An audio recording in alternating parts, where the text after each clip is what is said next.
ഓ, ഇത് ഞാൻ എൻ്റെ കുഞ്ഞു ബാവയാണേ. ഞങ്ങളിങ്ങനെ വർത്താനം പറഞ്ഞുകൊണ്ടിരിക്കുന്നു അല്ലേ?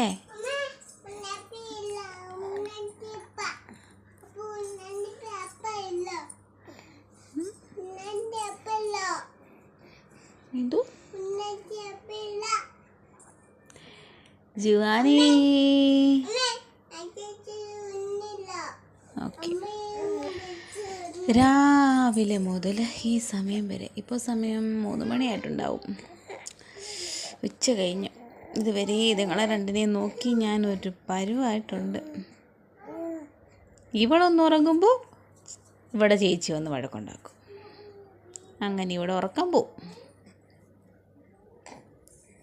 അപ്പോൾ എനിക്ക് പണിയായി അല്ലേ ജുവാനി? ജുവാന കുട്ടി.